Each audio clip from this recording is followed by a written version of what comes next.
예, 이제 지금부터 우리 차기 정부의 바란다에 대한 그런 토론을 이제 전시산업 4개 단체 회장님들 모시고 이제 진행하도록 하겠습니다.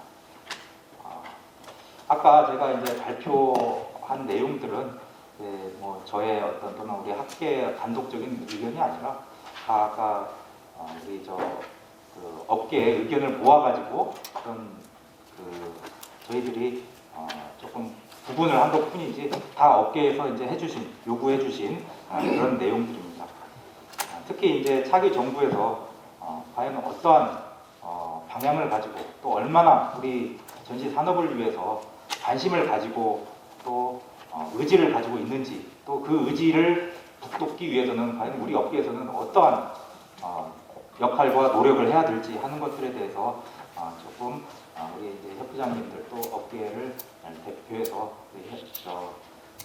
대표들께서 조금 말씀을 나눠보는 그런 시간을 갖도록 하겠습니다. 순서는 우리 이영진 회장님 그리고 양은석 회장님, 이승훈 회장님, 이태식 회장님 요 순서대로 이렇게 하도록 하겠습니다. 네, 우리 이영진 전시서비스업 회장님. 예, 안녕하십니까. 전시서비스업협회 이영진입니다. 제가 발표하려고 가지고 온 자료는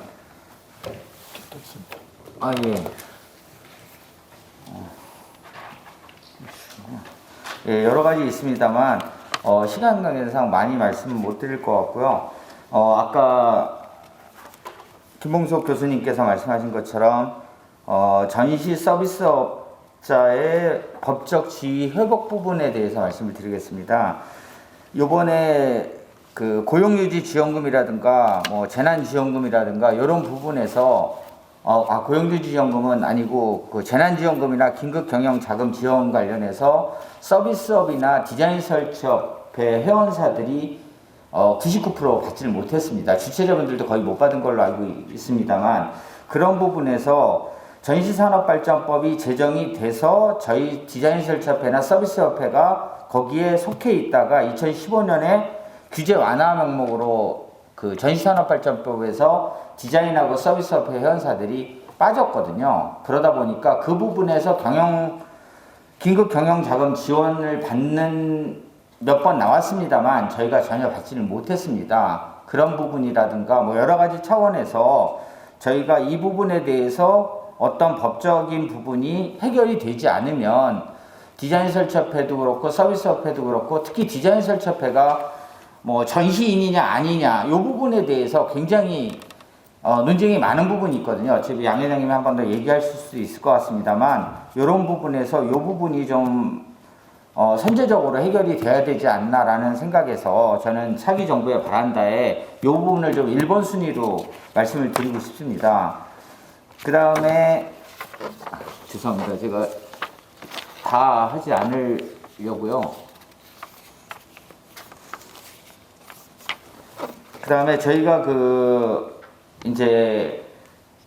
저희는 그냥 관행이라고 말씀을 드렸는데 저희가 계약서를 작성을 하고 일을 하는 경우가 거의 없습니다. 그러니까 이제 주최하시는 분들이랑 디자인 설치협회, 그 다음에 서비스협회 이렇게 일을 하는 과정에서 계약서라는 걸 작성하지 않고 구두로 서로 얘기를 하고 일을 하다 보니까 그런 부분에서 결제가 뭐 잘 안 되고 그 다음에 최저가 입찰이 되고 이런 부분에서 굉장히 어려움을 많이 겪고 있습니다. 그래서 이 부분은 뭐 제가 차기 정부에 바란다라는 의미보다는 여기 많이들 와 계시고 뭐 아까도 말씀하신 부분에서 주최자분들도 그렇고 전시장도 그렇고 어떤 표준 단가표가 정해져야 된다라고 말씀을 하시는 부분인 것처럼 디자인이나 서비스도 어떤 표준 단가표가 정해져 있지 않다 보니까 굉장히 어려움을 많이 겪고 있고 특히 코로나라는 상황에서 흑자 도산을 많이 했습니다. 그 의미가 뭐냐면은 받을 돈은 있는데 일이 있을 때는 해거리 결제가 되더라도 계속해서 일을 하니까 관계가 없었는데 코로나라는 2년 동안에 일이 없다 보니까 결제는 안 되고 받을 돈은 많은데도 회사를 운영하지 못해서 도산항 업체가 많이 생겼거든요. 그런 부분에서 이제 이런 부분이 좀 해결이 돼야 되지 않나, 이런 부분을 말씀을 드리고 싶고요. 그 다음에 표준 단가표를 이제는 시행해야 될 때가 되지 않았나. 디자인 설치업체 같은 경우는 표준 단가표가 정부에서 등록이 돼 있다고 하더라고요. 근데도 그게 시행이 되지 않다 보니까 서비스업체 같은 경우도 디자인 설치업체에서 인정을 못 받다 보니까 저희 자체도 또 인정을 못 받고 있는 상황이거든요.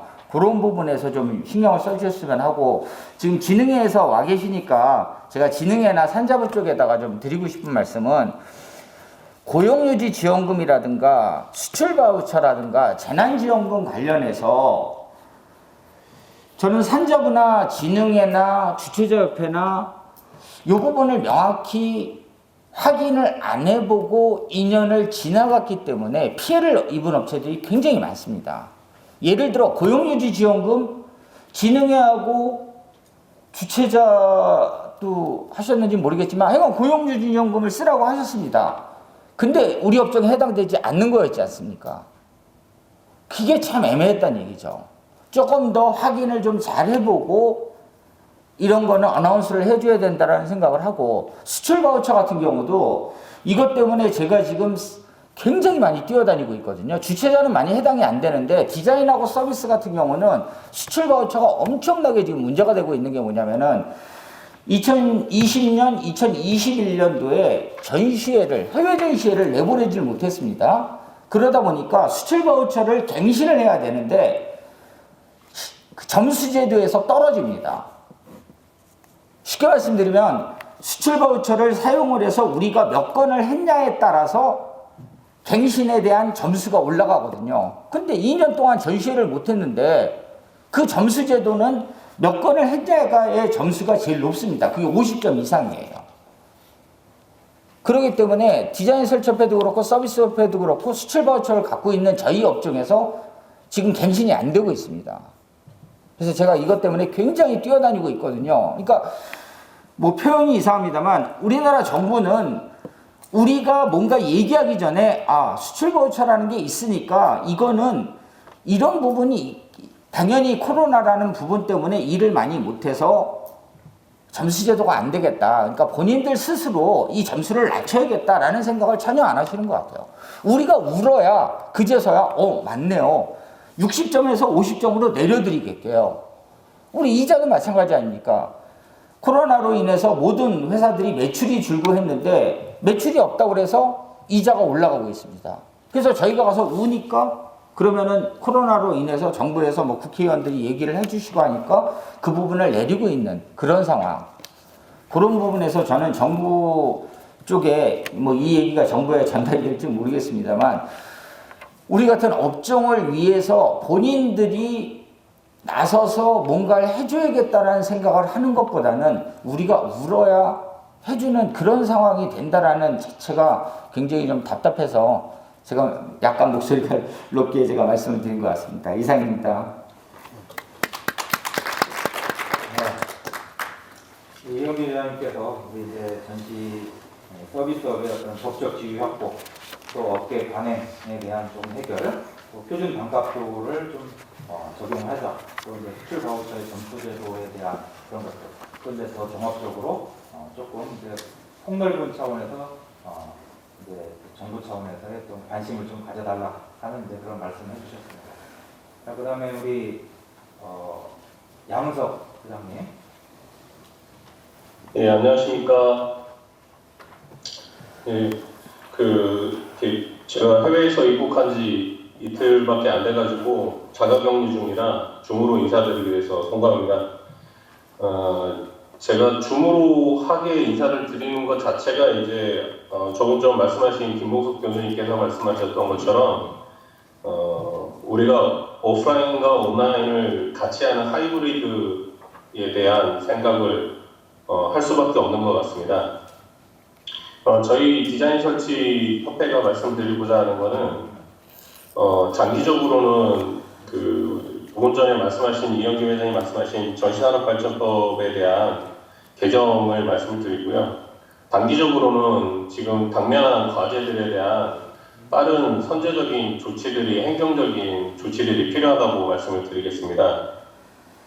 먼저 장기적인 거를 먼저 정책적인 뭐 차기 정부에 얘기를 하는 거기 때문에 말씀드리면 저희가 지금 김옥숙 교수님께서 말씀을 너무 잘해주셔서 저희 입장을 뭐 주제 발제를 잘해주셔서 말씀드렸던 것처럼 저희가 그 건설업을 가지고 있죠. 저희가 실내 건축 면허를 그 전시장 등록을 할 때 쓰기 때문에 건설업이 필요한 상황입니다. 그러다 보니까 건설업에 들어가 있으면 전시 쪽 지원을 노력을 해서 저번에도 뭐 지원금이라든지 여러 혜택이 있었음에도 불구하고 저희가 표준 분류 코드 통계청에 있는 표준산업 분류 코드에 건설업이 있다 보니까 지원금을 받지 못했습니다.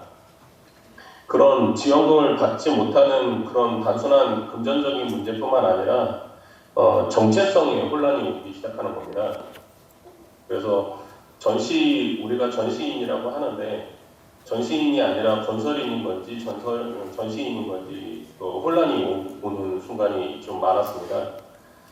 가장 대표적인 게 전시장 등록을 해서 전시산업인으로 일을 하고 있는데 작년에 그 서울시에서 건설 현장 그 행정명령이 내려왔습니다. 그래서 전시장을 건설 현장으로 볼 것이냐라는 질문이 있었는데 제가 서울시에 질의를 했는데 서울시에서 건설 면허가 있다면 전시장도 건설 현장이다. 그러니 건설법을 적용을 해라. 이런 식으로 해석을 하는 바람에 좀 그 서울시하고 좀 논쟁을 많이 했습니다. 그래서 만약에 전시장에서 건설업 면허를 필요로 하지 않다면 현장이 아니냐 그랬더니 아니라고 하는 거예요. 그렇다면 우리 내부적으로 우리가 이 실내건축 면허를 요구하기 때문에 발생하는 문제라면 실내건축 면허는 안전을 위해서 지금 선정이 된 그 제도겠죠. 이거에다가 전시산업 디자인 자격증을 저희가 추가로 저희 협회에서 만들었습니다. 이유가 아까 말씀하신 것처럼 국가 자격증, 국가 전시사업자가 폐지됐는데 진흥회와 산자부에 이거를 요구 드리니까 다시 부활하는 게 힘들다고 계속 같은 답변을 받았습니다. 그래서 그렇다면 이게 장기적으로 안 된다면 장기적으로 서서히 전시장과 주최자 그리고 저희 디자인 설치업과 서비스업 우리 4개 단체 그리고 진흥회와 산자부가 노력을 해서 우리 전시 산업에 맞는 제도라든지 이런 것들을 하나씩 만들어가는 것이 좋지 않을까라는 제안을 드리고요. 그 기준이 필요하다면 전시 디자이너 자격증이 그 기준이 될 수 있다고 생각을 하고요. 지금 현재 전시장 코엑스와 킨텍스에서는 저희 전시 디자이너 자격증을 민간 자격증에도 불구하고 현장 대리인이라고 현장을 감리해 볼 수 있는 자격증으로 인정을 해주고 계십니다. 그래서 이걸 확대해서 전국에 있는 그 전시장 운영자 협회와 좀 협의를 해서 활용이 될 수 있었으면 좋겠고요. 그러다 보니 심각한 여러 가지 문제 중에 하나가 건설업에 대한 아까 말씀하신 대로 규제를 받다 보니 코로나 때 매출이 없어서 사업자 정지를 당하는 상황이 됐었습니다. 그래서 국토부에 가서 이거를 항의를 하고 했었는데 너희는 건설 면허가 있으니 제재를 받아야 된다라고 얘기를 하고요. 그렇게 되면 혜택을 받을 때는 건설업에서 나오는 혜택은 못 받고 제재만 받게 되는 거죠. 이중 규제를 받게 되는 상황이 됩니다. 그래서 좀 개선을 돼야 되는 차기 정부에도 전시산업 아까 김복욱 교수님 말씀하신 것처럼 전시 회 중심의 성장을 여태까지 해왔다면 이제는 전시산업 위주로 디자인 설치업과 서비스업까지 주체자도 당연하지만 같이 성장할 수 있는 여러 가지 제안을 드린 것처럼 같이 해야 되지 않을까 싶습니다. 그리고 아까 하셨던 것 중에 가장 지금 두 번째로 말씀드릴 거는 코로나 시대가 되면서 물가 상승이 지금 되고 있습니다. 그래서 좀 여러 국제적인 문제겠죠. 우리나라만의 문제가 아니라 물가 상승이 되고 있는데 당장 지금 다음 주에 구정이 지나고 나면 이제 우리나라에서 가장 큰 전시 중에 하나인 세미콘 코리아가 열립니다. 세미콘 코리아가 열리는데 당장 합판 가격이나 이런 단가들이 15%, 15%에서 20% 많게는 품목에 따라 30%까지 오른 것도 있고요. 대표적인 그거는 민간이라고 예, 말씀하실 수도 있는데 일단 시급이 올랐습니다. 최저 시급이 9,160원입니다. 2022년도 최저 시급이 9,160원이면 계속 인건비가 오르고 있거든요. 차기 정부에 아까 이영주 회장님도 말씀하신 것처럼 시급이 오른다면 입찰을 띄울 때 이 최저 시급이 반영되어 있기 때문에 조금 오른 금액의 입찰이 되었으면 좋겠습니다. 반영이 되지 않고 작년에 얼마에 했으니 올해도 얼마에 하는 식의 입찰 방법이 띄워진다면 굉장히 혼란이 올 것 같고요. 그 실례로 올 CES 때도 합판 가격 물류 대란 이런 것들이 일어나서 굉장히 CES 때도 오픈 첫날까지 공사를 한 업체가 있다고 들었습니다.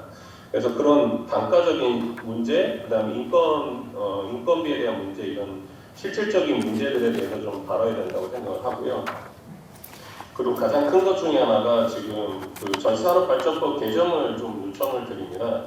이게 지금 차기 정부에서 이 전산업발전법을 개정해 주시지 않는다면 법이 없기 때문에 저희가 보고를 받을 수 없고 법이 없기 때문에 어떤 곳에도 소속이 되지 못하는 그런 상황이 될 수 있어서 학계와 그 산학이 힘을 합치고 관에서도 좀 도와주시고 하셔서 전산업발전법을 빨리 개정을 해야 된다고 생각을 합니다.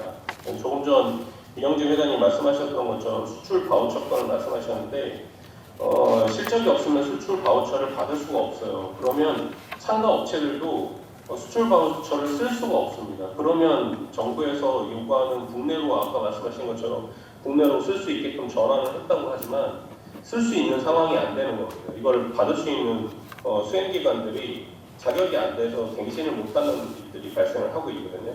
저희 쪽에서도 마찬가지고 서비스도 마찬가지라고 생각이 듭니다. 그래서 전반적으로 차기 정부에서 해주실 문제 중에 가장 큰 문제는 저희는 전시산업발전법 개정이라고 생각하고요. 거기에 대한 교육 이런 것들을 같이 함께 물가와 인건비가 다 반영된 이런 정책들이 입찰이나 이런 것들이 반영될 수 있는 행정적인 조치가 되었으면 좋겠습니다. 이상입니다.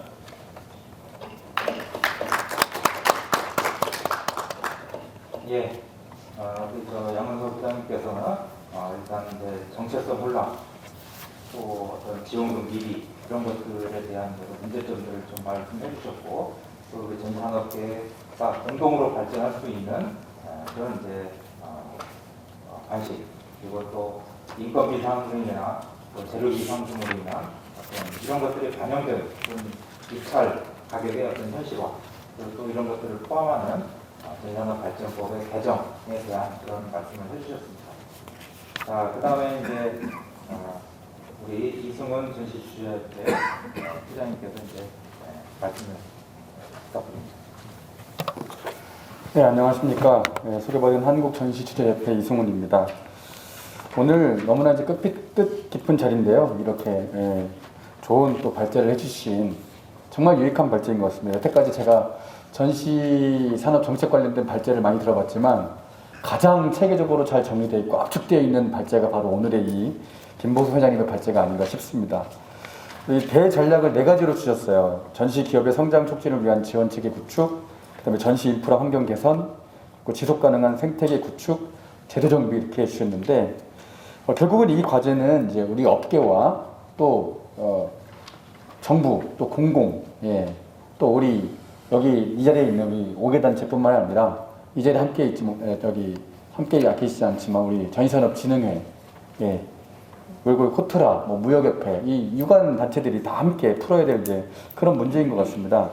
그러려면 여러 가지가 있습니다만 가장 핵심적으로 딱 얘기를 해서 오늘 이렇게 좋은 얘기들이 많이 나왔지만 이것을 보면 크게 2가지, 코로나 팬데믹으로 인해서 생겨난 상황도 있고 그동안 쌓여왔던 5년, 10년 이상 적체되어 있던 그런 문제점들이 많습니다. 그럼 어떻게 그걸 풀어야 되느냐? 저는 전시산업발전법 우리 양은석 회장님, 이영진님 좋은 지적해 주셨지만 가장 핵심적으로 저는 이거를 핵심을 찌르고 가야 되는데 뭐냐? 법 5조에 보면은 전시산업발전협의회라는 게 있습니다.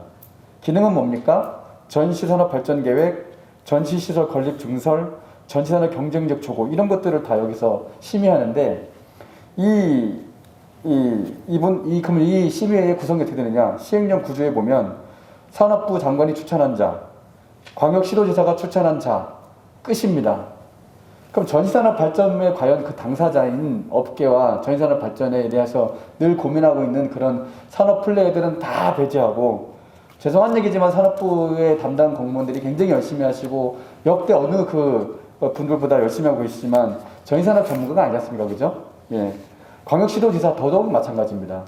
죄송하지만 이렇게 그냥 거버넌스의 비전문가들에 의해서 지금 전시산업 방향이 좌지우지되고 있습니다. 소통이 안 되는 거죠. 그러면 소통이라도 되느냐? 죄송하지만 예, 저는 불통이라고 생각합니다. 오늘 이 자리에 제가 그 부분은 좀 신랄하게 비판하고 싶은데요. 예, 우리 단체들도 각성해야 되고요. 산업부도 각성해야 되고요. 국회도 각성해야 됩니다. 전부 다. 대한민국 전시산업을 살릴 것이냐 말 것이냐 그 길을 서 있는데 소통이 안 됩니다. 그래서 우리 스스로도 열린 마음으로 서로 소통을 해야 되고, 단체 간에 업계와 우리 플레이어와 해당 업종의 플레이어들과 단체들, 또 단체들끼리, 또 단체와 정부, 또 정부와 국회, 단체 이렇게 서로 소통이 돼야 됩니다. 그런데 이렇게 저는 집단 지성을 해도 이 문제를 풀까 말까 하는데 지금 현재의 구조는 불통 구조다. 가장 그 근본적인 원인이 바로 이 전시산업 발전법에서 이렇게 규정해놓기 때문입니다. 다른 법에는 이런 경우가 없어요. 제가 여러 개 찾아봤는데 다 그 분야의 협의회, 심의회에 민간, 업계 전문가, 학계 전문가들이 다 들어가 있어요. 오직 이 전시산업 발전법만 이렇습니다. 이것은 반드시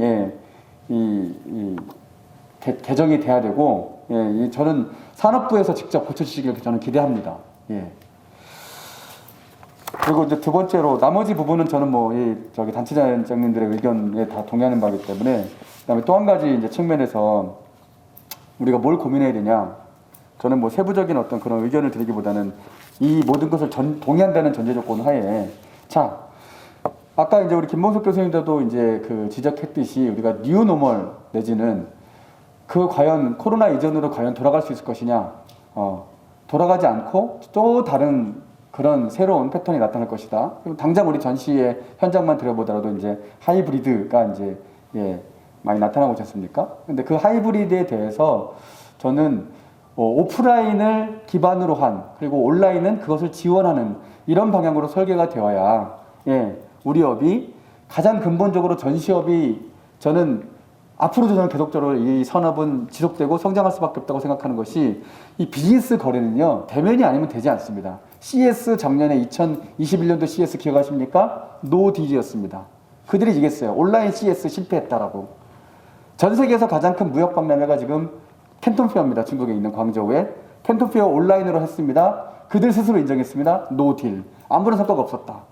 그래서 전시회를 온라인 플랫폼에 옮긴다는 것 자체가 저는 좀 불가능하다고 생각합니다. 그것은 B2C 소비재 전시회나 이런 것은 우리가 상상해 볼 수 있지만, 전시회의 가장 근간은 무역 거래와 B2B 거래이기 때문에 이런 부분에 있어서는 반드시 오프라인에서 열려야 한다. 그래서 온라인은 우리가 그런 거 디지털 트랜스포메이션 내지는 하이브리드 접목에 있어서는 오프라인을 지원할 수 있는 그런적인 측면에서의 발전을 우리 스스로도 꾀해야 된다. 이렇게 좀 말씀드리고 싶습니다.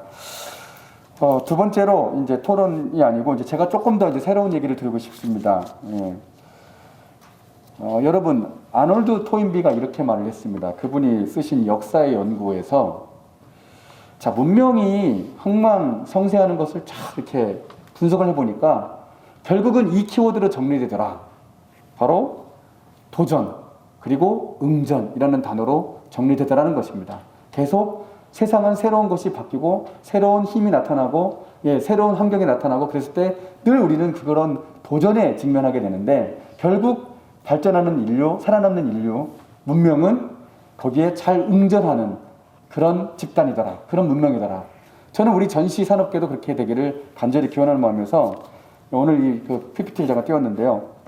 팬데믹 모델 제안이라고 좀 하고 싶습니다. 지금은 저는 이렇게 말씀드리고 싶습니다.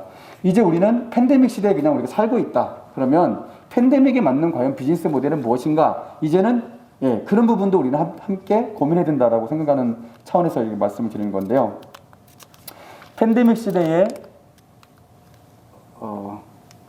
예, 팬데믹 시대에 적응한 새로운 비즈니스 모델도 필요하고 또 이 팬데믹 시대에 적합한 산업 정책 방향과 또 기존에 있었던 목표도 수정이 돼야 합니다.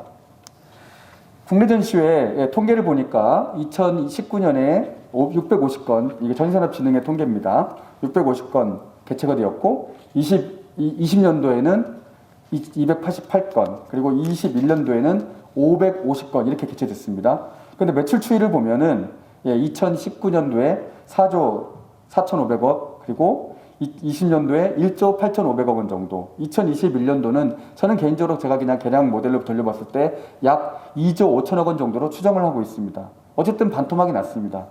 자, 이런 상황에서 이 완만하게 계속 이 오미크론 또 계속 새로운 변이가 나타날 것이고 완만하게 이렇게 회복되면 과연 산업이 회복될 것이냐, 저는 좀 더 우리가 그래서 새로운 비즈니스 모델과 그런 틀이 필요한데, 그래서 저는 이렇게 생각을 해봤습니다. 자, 여러분 잘 아시지만 우리 전시회가 무려 550건이 있었던 이유는 민간이 주최를 하기 때문이다. 우리는 생존을 위해서 또 고용 유지를 위해서 저희는 주최를 했습니다. 같은 기간에 축제, 전국의 축제가 2,500건이 열립니다. 축제 오프라인 개최 건수 0건입니다. 국제회의 대다수가 다 온라인으로 열렸습니다. 그럼 왜 그렇습니까? 대부분의 국제회의와 축제는 공공, 지자체 또는 협단체, 이런 일단 공공 사이드, 민간이 아닌 이런 민간 사업자가 아닌 공공 사이드에서의 발주 행사였기 때문에 대부분 그렇게 된 겁니다. 저는 그래서 기존에 보시면 전시회는 민간이 주도를 하고 공공이 지원을 하고, 또 전시박람회도 일부 그런 게 있습니다. 공공행사들, 그리고 회의, 국제회의, 뭐 국내회의, 축제가 공공이 주도하고 민간이 수행하는 그런 구조로 되어 있는데, 저는 이것을 공공과 민간이 협업하는 그런 구조로 좀 바꾸어 보자. 그래서 민간이 좀 실무적인 걸 주도하고 기획하고 앞으로 앞단에 서서 치고 나가면서, 그래야 우리가 좀 코로나 팬데믹 상황에서 좀 더 새로운 비즈니스 모델을 만들어낼 수 있는 거죠. 국제회의와 축제도 저는 주체에 민간이 들어갈 수 있다고 생각합니다. 왜 그렇게 우리가 만들 수 없겠습니까? 그렇게 하고 공공이 지원하는 형태로 가보자. 해외에 사례가 있습니다. 대표적인 사례가 바로 다보스 포럼입니다. 여러분, 다보스 포럼 뭐 전 세계 리더들이 다 모이는 자리지 않습니까? 근데 이게 1971년도에 경제학자 클라우드 슈바프, 독일의 경제학자라고 있는데요. 이분이 유럽 경영 포럼이라는 걸 제안해서 창설한 겁니다. 그것이 오늘날의 다보스 포럼으로 발전했고요. 회비로 운영되고 또 참가비로 운영됩니다. 매출 엄청납니다. CS 뭐 두말할 게 없습니다. 미국 소비자 기술협회가 주도하고 정부가 많은 지원들을 하고 있습니다. 자, 이거 말고도 한국에도 그런 모델이 있습니다. 뭡니까? 마마라는 게 있습니다. 마마, MAMA. 이것은 해외에서 열리는 그런 뭐 한류, K-팝 이벤트 뭐 이런 것인데요. CJ가 주도합니다. 문체부에서 제가 기억나기로 한 30억 정도 예산을 지원하고 있습니다. 민간이 주도하고 공공이 지원하는 역시 모델입니다. 이렇게 민간이 주도하고 공공이 지원하는 모델로 앞으로 우리가 한번 전환도 고민해야 된다. 그렇게 좀 말씀드리고 싶고요. 그러면서 저는 이제 새로운 먹거리 창출이라는 컨셉에서 지금 우리 주최자들이 주로 전시박람회만 기획하고 주최하는데, 앞으로 회의도 오너십이 있는 그런 회의, 지역축제도 민간이 주도하면서 공공이 지원하는 그런 지역축제, 이런 식으로 민간의 창의성을 바탕으로 하고 민간은 항상 끊임없이 성장과 생존을 위해서 노력하지 않습니까? 그죠? 그런 우리 주최자도 있지만 또 뭐 우리 국제회의 기획자도 있고 또 이벤트 기획자들도 있는데, 이렇게 주최 사업이 가능한 다른 연관 사업 모델을 함께 우리가 모색하면서 저는 이것을 한꺼번에 열 수도 있다. 전시회, 박람회, 그와 연관돼 있는 국제회의, 그와 연관돼 있는 지역축제, 이런 것들을 한꺼번에 열 수 있다.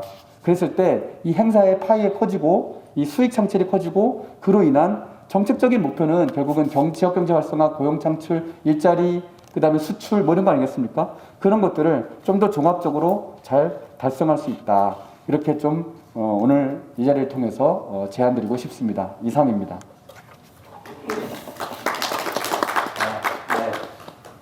이성훈 의장님께서 우리 이제 전산업 발전 협의회 어떤 조금 확대, 민간이 참여할 수 있는 그런 확대 방을 좀 마련해주면 한다는 것, 또 전반적인 어떤 소통의 부재 문제, 또 어떤 대면 전시회를 지원할 수 있는 온라인 어떤 온라인에 대한 지원, 또 이제 민간 주도 공공 지원 같은 민간 협력 모델에 대해서 말씀을 해주셨습니다. 자, 그 다음에 우리 전시장 운영자 이태식 부장님. 네, 부장님이십니다. 마지막에 이렇게 하다 보니까 제가 할 말을 많이 하셨네요, 그죠? 그 주최자협회 우리 이승훈 회장님이 말씀하신 그 하이브리드 전시회인데 오프라인이 주가 되고 온라인이 보조가 돼야 된다는 거는 여기 이제 4개 단체가 다 갈려 있기 때문에 그 굉장히 중요한 말씀이라고 말씀을 드릴 수 있겠습니다. 여기 설문조사에도 나와 있는 걸 보게 되게 되면 온라인이 오프라인으로 대체될 것이냐 이랬을 때 과반수 정도가 아니라고 얘기를 했거든요. 우리는 온라인 근데 어느 세미나에 가보게 되면요, 모르겠습니다. 이제 코로나가 너무 영향이 세서 그런지 몰라도 그 이제 국제회의나 이런 거는 그 이제 많이 이제 온라인으로 돌아섰지 않습니까? 그러니까 전시회도 이제 그쪽으로 가야 된다고 이렇게 주장하시는 분들이 굉장히 계세요. 근데 이제 사실은 아까 이제 말씀드렸다시피 그 이승훈 회장님도 말씀드렸다시피 노딜이라는 거 굉장히 중요합니다, 그죠? 이게 이제 실제로 비즈니스가 관련이 되는 그런 전시회가 대부분이기 때문에 실제로 보고, 그다음에 원래 B2B는 그 샘플을 보고, 그다음에 이렇게 어떻게 바꿀 거라는 것도 또 얘기를 해야 되고, 어떻게 딱 레이디메이드 된 게 있겠습니까, 그죠? 계속 내고가 일어나면서 그걸 갖다 바꿔야 되는데 그거를 온라인으로 가야 된다고, 그리고 당연히 그렇게 가야 된다고 주장하시는 분들이 계시더라고요. 그래서 저는 정말로 잘못되지 않았는가. 그리고 우리 디자인협회도 그렇고, 그다음에 서비스협회도 그렇고, 주최자협회도 그렇고, 주최자협회는 조금 틀릴 수가 있나요? 근데 저희 운용자협회도 그렇고, 이게 온라인하고는 사실은 상극입니다. 제가 볼 때는. 그리고 그렇게 될 수도 없고, 그래서 아까 이승훈 회장님 말씀하신 거는 정확하게 저희도 제가 말씀드리려고 했는데 이렇게 미리 말씀을 드리셔서 감사합니다. 네.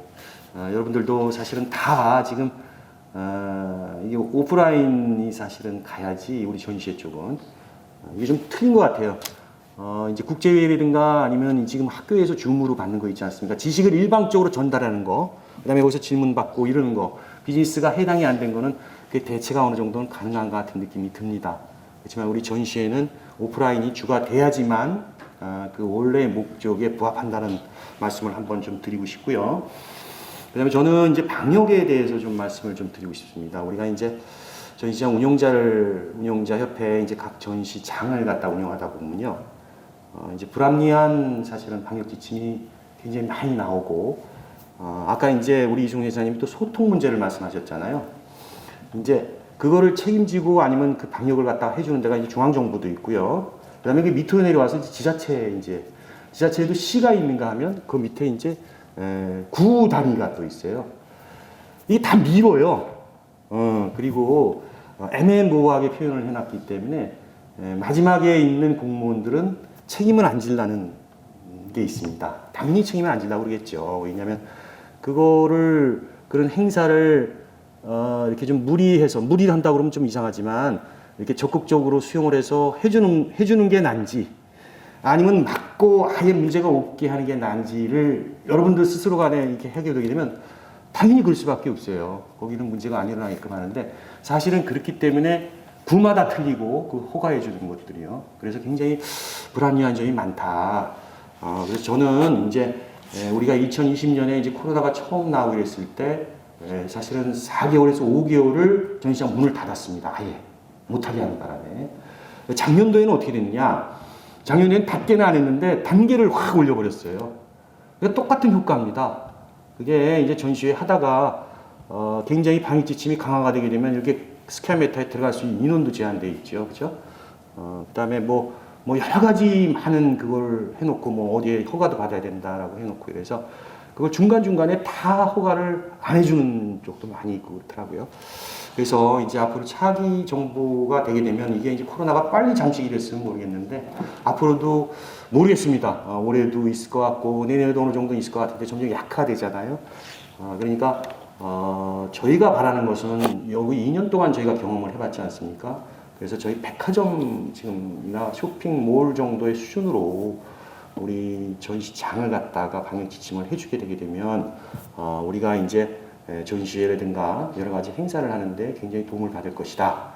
그렇게 되면 그 사업으로 인해서 우리 4개 단체가 더 동일하게 비즈니스가 굉장히 많아지는 거거든요. 일단은 전시장에서 사업을 하게끔 만들어야 됩니다. 그거를 만들질 않고 자꾸 뭐 지원을 해주니 이러는데 그거보다는 가급적이면 적극적인 행정으로 해서 지금 2년간 경험이 있지 않습니까? 그래서 그걸 밀어주고 그 다음에 현재까지 작년도 그렇고 재작년도 그렇고 전시장에 확진자가 방문한 예가 꽤 많잖아요. 굉장히 많습니다, 여러분. 근데 그게 확산이 안 됐습니다. 왜냐하면 굉장히 천장 고조도 높고 나름대로 7번째, 8번째 이렇게 방역 수칙을 갖다가 전시장마다 이렇게 지키고 있고 주최자도 마찬가지로 굉장히 이렇게 심하게 하기 때문에 일단은 책임을 이렇게 많이 이렇게 더 해달라는 소리도 아니고 백화점이나 쇼핑몰 정도의 수준만 해준다고 친다면 지금보다 훨씬 낫지 않겠는가 생각을 합니다. 실제로 모르겠습니다. 이게 제가 이제 우리 전시장에 이제 부산에 있는 그 전시장이 있으면요, 그 옆에 그 신세계가 있고 롯데가 있어요. 제가 집 근처에 살기 때문에 그 가보게 되면 거기 그런 게 아니라 너무 이게 이쪽은 세고 이쪽은 너무나 좀 약하구나 이런 생각이 많이 들 때가 있었습니다. 그래서 그 정도 수준으로 하게 되면 모든 사업이 제대로 좀 돌아가지 않을까 싶고요. 그다음에 방역 지침을 중앙정부에서 세울 때 이렇게 중앙정부에서 책임을 지게끔 해서 그냥 내려보내야지만 밑에가 다 똑같이 가지 이렇게 자꾸 이연을 하게 되게 되면 이렇게 구마다 책임을 안 질라는 그런 게 있기 때문에 자꾸 이렇게 바뀐다. 이렇게 중간에 어렵게 만든다. 그래서 차라리 그럴 바에는 중앙 정부에서 책임을 지고 이렇게 지침을 내려주게 되면 훨씬 더 낫겠다라는 생각이 좀 듭니다.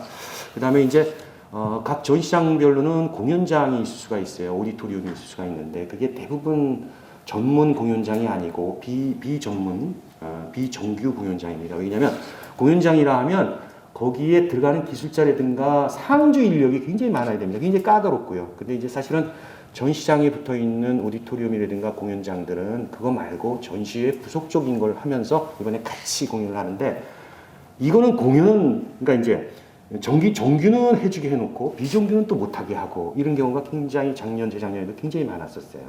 근데 그게 거의 비슷하거든요. 거리 뛰기도 마찬가지고 그게 사람이 하나 더 있다고 그래서 기술적인 그건데 그건 다 이렇게 계약으로 맺어서 사용할 수 있는 것들이고요.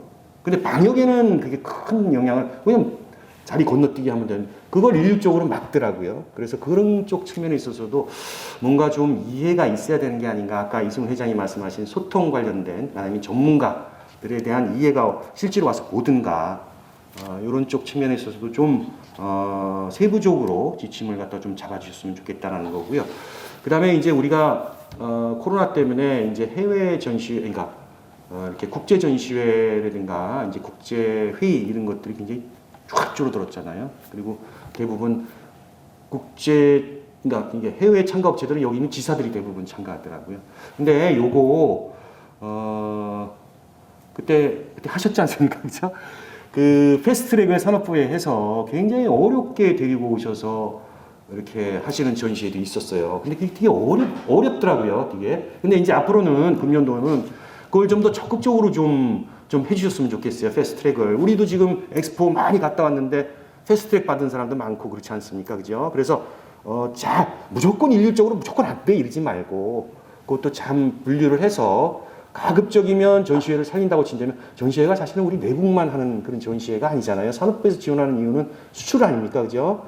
그렇게 되면 국내 해외 업체가 와야 되고 해외 바이어가 와야 되는데 그거에 대해서는 산업부라든가 아니면 전시사업진흥회에서 좀 더 적극적으로 금년도에 추진을 해서 더욱더 많은, 가급적이면 많은 외국 업체들이 장기적인 격리 없이 PCR 검사 받고 하루나 이틀 지나면 다시 들어올 수 있도록 한다든가 그러한 좀 그걸 해주게 되게 되면 다시 우리 전시가 부활하는데 도움이 되지 않겠나 이렇게 생각을 합니다. 또 하나가 이제 지역 문제를 좀 들 수 있습니다. 전시장은 이렇게 전국에 걸쳐서 15개, 우리 협회에 들어와 있는 거는 15개입니다. 그죠? 근데 전체적으로 보게 되면 18개인가요, 지금?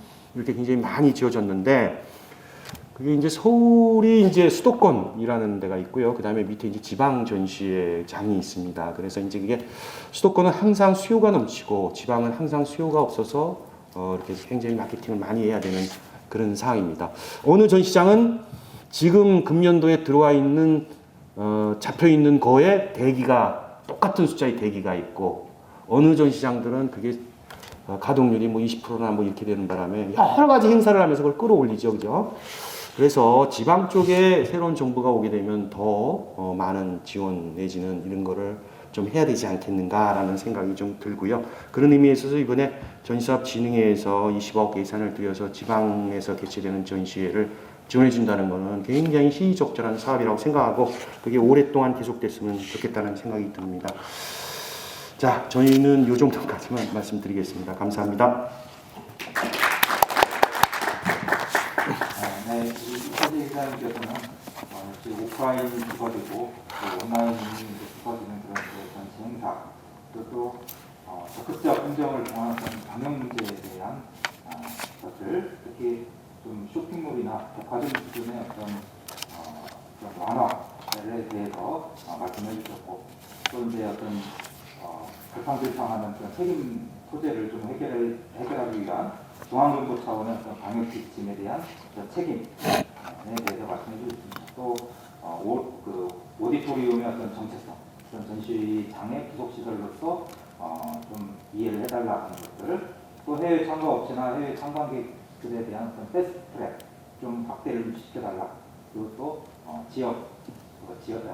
지자체에 있는 지역 전시장에 대한 지원을 확대해달라 하는 이제 말씀을 해주셨습니다. 원래 오늘 계획은 지금 딱 이렇게 토론까지 해서 이렇게 3시 10분까지로 10분까지로 이제 했는데 이렇게 또 많은 또 시간을 내주셔서 좀 오셨기 때문에 우리 플로어에서 조금 더 의견 대진에 대한 것들을 좀 가져가 보도록 하겠습니다. 우리 차기 정부의 바란다에 대해서 조금 우리 지금 각 협단체에서 나온 얘기 이외의 것들에 대해서 조금 다른 의견이 있으시면 좀 얘기해 주셨으면 좋겠습니다. 네.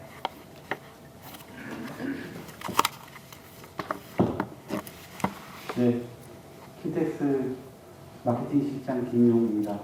오늘 이태식 회장님이 정말 제가 말씀드리고 싶은 얘기를 너무 잘해주셔가지고 너무 고맙고요.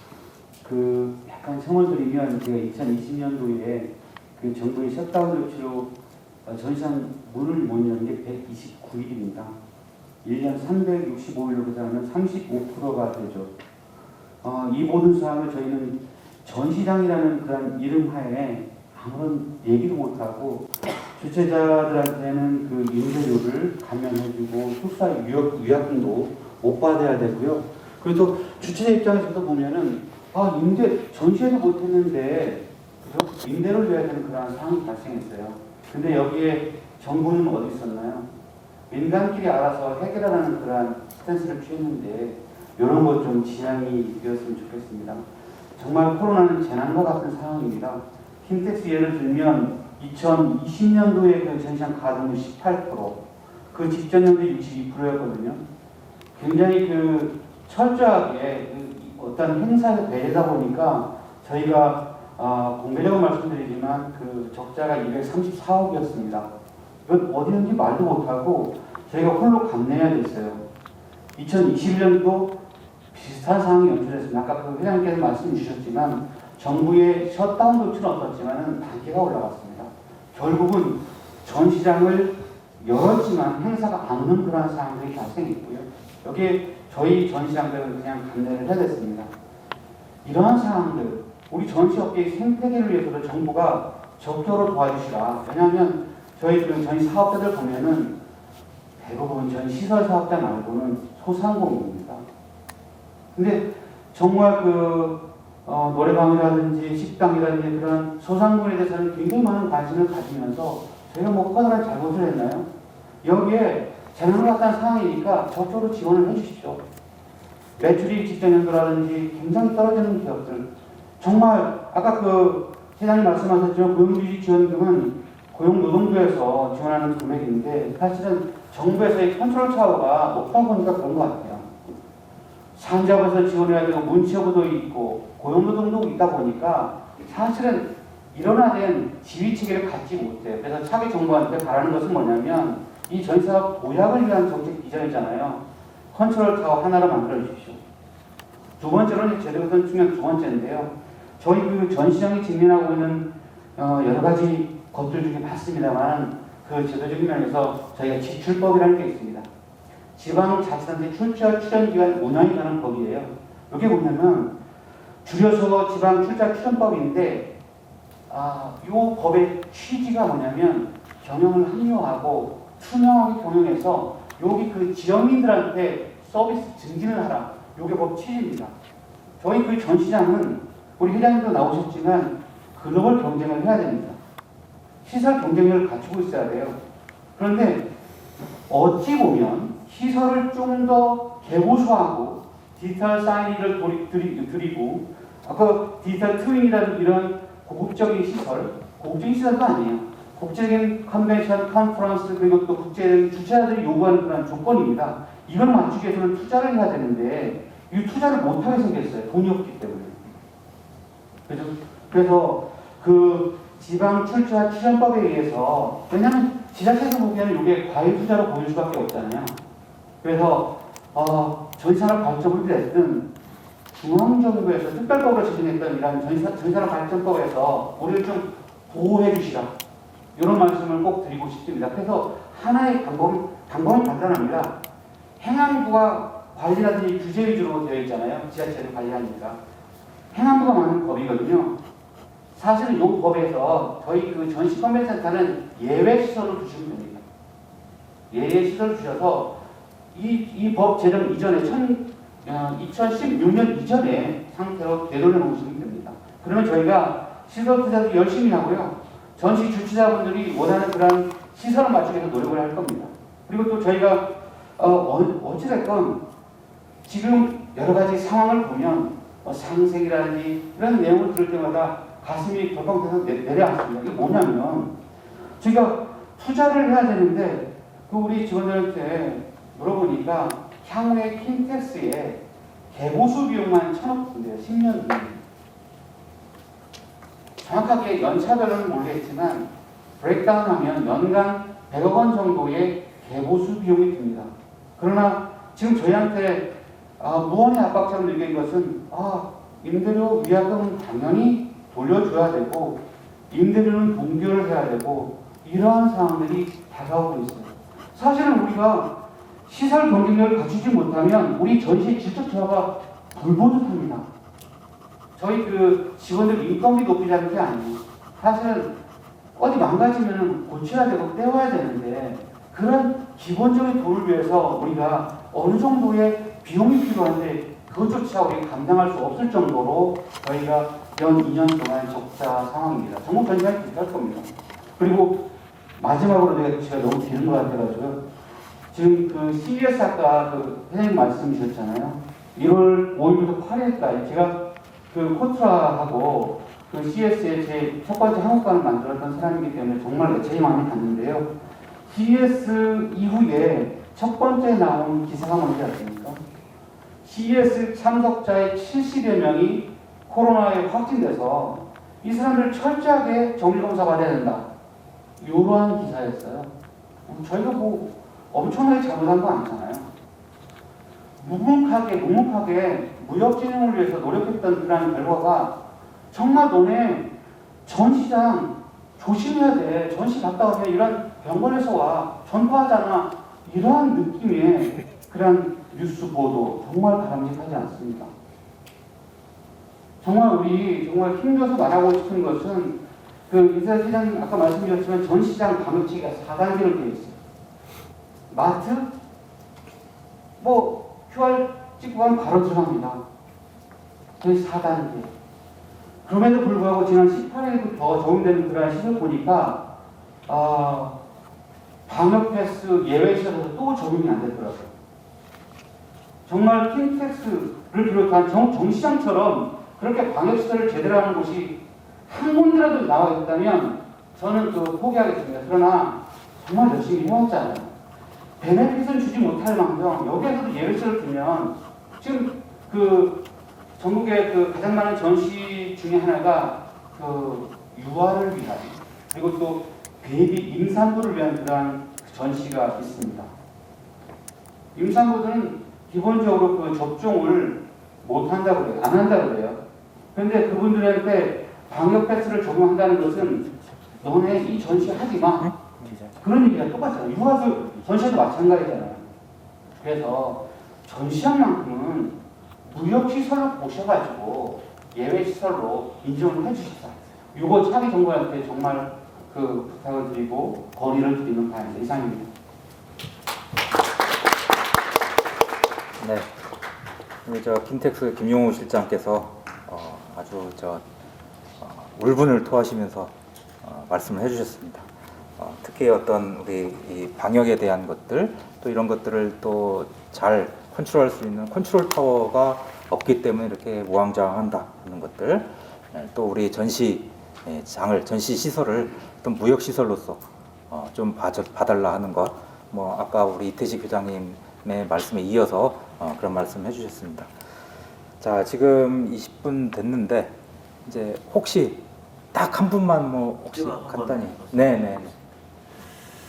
오늘 뭐 이런 좋은 자리를 갖겠을 때 목소리 좀 큰 편이라서 그 토론하시는 과정에서도 그 언급이 됐습니다만은 지금 코로나 상황이 언제 갈지는 모르겠는데 이 진행되는 과정에서 우리 전시회가 오프라인이냐 온라인이냐 또 하이브리드로 갈 것이냐라고 하는 논의가 많이 이렇게 지금 그 얘기가 되고 있는데 그 지금 우리나라 지금 전시장이 대부분 이제 국고 아니면 뭐 지방 지자체의 지원 자금에서 이제 공적 자금이 다 들어가 있는 상황이고 수원 매세를 빼놓고서는 그런데 지금 전시장 운영에 대한 앞으로 그 활용에 대한 문제도 그렇고 전시회가 주는 목적 자체가 전시품에 대한 홍보나 그 판매가 목적이 아니고 거기에서 뭐 여러 가지 이제 사회적인 관계라든가 또 미래에 대한 어떤 그 비전까지도 전부 아우르는 그 전시회와 특수한 어떤 목적이 있는데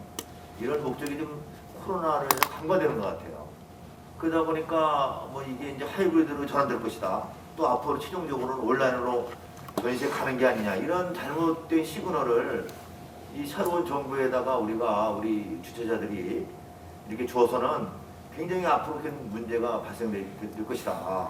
그래서 우리는 확실하게 빨리 그 코로나 이전 상태로 전시장이 오프라인 상태로 그 면대면 전시장으로 가는 걸 확고하게 정하고 정부한테 그거를 확실하게 해서 온라인으로 해서 지원이 되거나 또 거기에 대해서 여러 가지 온라인으로 열면 되는 거 아니냐 이런 얘기가 나오지 않도록 우리가 확고한 각오를 다져야 되지 않겠나 그런 생각을 좀 합니다.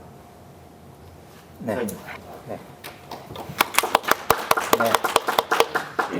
뭐 가장 본질적인 말씀을 해주셨습니다. 우리 전시회는 어쨌든 간에 대면의 행사이고 또 그 목적이 이제 이 코로나로 인해서 희석되는 것은 좀 막아야 되겠다 하는 것들 그런 말씀 주셨습니다. 자, 이제 또 다른 우리 또 여러 협회 또 다른 일정들도 있고 오늘 조금 한 10분, 15분 정도 지나쳐서 이제 토론을 했는데요. 이렇게 오셨기 때문에 시간 제한은 안 뒀습니다.